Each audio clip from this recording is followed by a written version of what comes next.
Hi everyone, I cannot dance here. Today I want to talk about Remembering Whitney by Cissy Houston.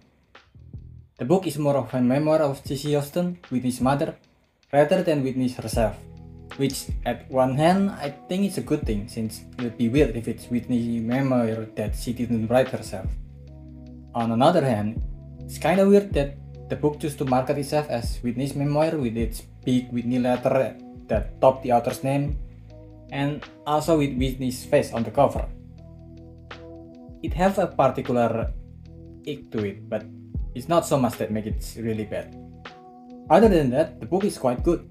It told the life that Cissy has led from her childhood, her relationship with her parents, her many brothers and sisters, and how it mirrored into her own life and Whitney's own life, as she also takes the same path that her parents take.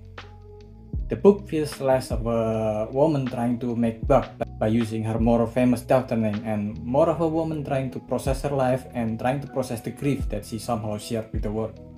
It feels much less like something that is made just for making money, like the new biopic of Whitney Houston, for example.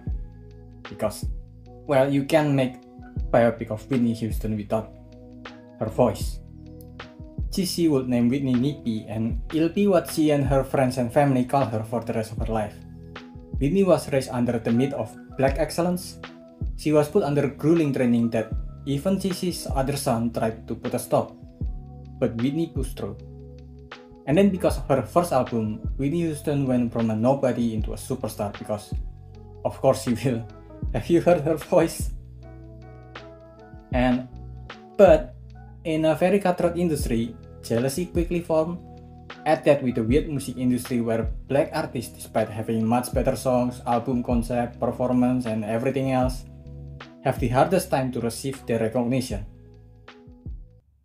Unlike what Harry Styles might say, history has a different track record, and Whitney at the time was snubbed of her Best New Artist award. Add that she was not only black, but a black woman during the year of 1986. She was an existential threat to a lot of people in the industry, and they're not being subtle at all about it. But still, Whitney pushed through. The book then goes on to many of the highlights of her life. All her charity works, performing at Soul Train, performing for the Super Bowl halftime, her second album, filming the Bodyguard movie and singing I Will Always Love You, all while dealing with dog shit celebrity culture that we can't seem to get rid of even now. But still, Whitney pushed through. Of course, then the inevitable happened. The part of the book that is honestly can be quite heavy to read. Whitney met Bobby Brown, a man from a culture of insecurities and violence, but still she married him, got sucked into his lifestyle of alcohol and drugs, and even got involved in domestic violence. This goes on for years and was even at one point broadcasted on television. And during an age where being not okay is considered weak and shameful even more than now, the kind of help that she needed was just not there. She tried to push through until one day she can no longer push through. As I said before, the book is quite good if you want to read about real life tragedy that hopefully won't happen again. While like all parents tends to do, Cissy likely downplayed a lot of her involvement that makes her look kinda bad, and overplayed the parts that make her looks better. Still, she doesn't come out of the book looking like a saint. It's an interesting book to read. I'm a firm believer of learning from other people's experience, because if you only learn from your own experience, there are only so little you can experience this world.